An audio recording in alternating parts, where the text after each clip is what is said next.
Well, China scored a victory over the weekend as 15 Asia-Pacific nations signed the world's biggest free trade pact after 8 years of negotiations.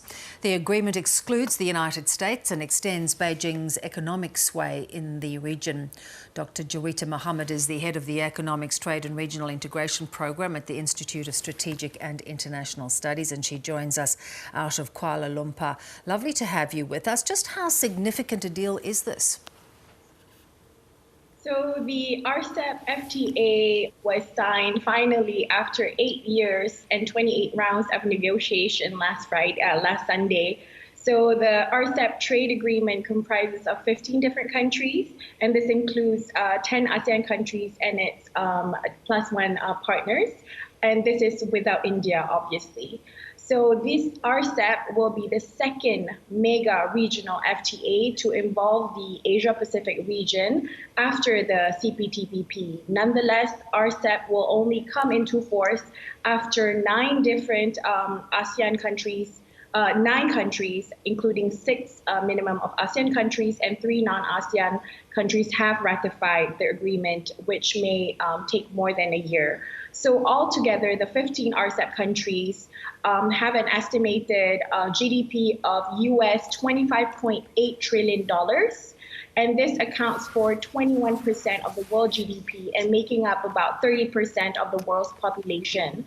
So again, RCEP is the largest trading bloc in the world by GDP size, and this is larger than the US-Mexico-Canada agreement, and it's bigger than the size of the EU and CPTPP put together. So in a nutshell, bigger market access for producers and investors beyond national borders.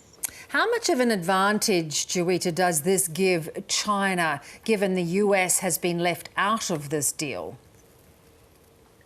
Well, the US was pushing for the finalization of the TPP, but once the TPP, the US pulled out from the TPP, it was then pushed by the Japanese for a much diluted version of the TPP to be pushed ahead. And so this is where we get the CPTPP. So contrary to speculation of ASEAN centrality being eroded by a presence of major economy like China in such an engagement, RCEP negotiations actually progressed for the last 8 years, with ASEAN's leadership paving the way to its finalization. So again, instead of weakening the ASEAN framework and its commitments, RCEP was projected to further strengthen the 4th pillar of the ASEAN Economic Community Blueprint. So even before the pandemic, again, this is on relations between China and ASEAN. China has been one of ASEAN's biggest trading partners. This is because ASEAN and China have had strong trade relations for the past decade due to the establishment of the China-ASEAN Free Trade Area. It is through this FTA platform that trade liberalization was implemented and investments between China and ASEAN flourish, strengthening economic and trade cooperation between China and ASEAN. So when we talk about China, as for the Australia and China trade tensions, it is hoped that with the discipline chapters included, members will think twice before trade sanctions are introduced as a solution to political or security disputes. So the dispute settlement mechanism provides the platform for parties to report unjustified notification of new non-tariff measures, as was done by a certain member country in the recent months. So that's interesting. Are you referring there to China and some of the steps they've taken against Australia, and how might that help smooth over what's become quite a difficult relationship between our two nations? Yes, exactly. And again, with the dispute settlement mechanisms,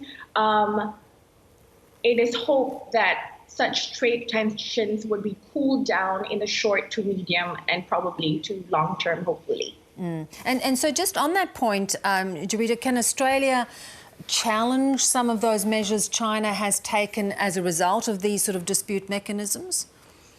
So if the measures continue after the ratification of the RCEP by both countries, by Australia and by China, yes, if it's continued even then, yes, Australia's business community can take measures and can report such activities to the dispute settlement mechanism platform within the RCEP. Yes. Okay, so it is critical that these various deals and various countries sign up and this is ratified. Do you think it is going to happen? That's quite a lot of work yet to be done.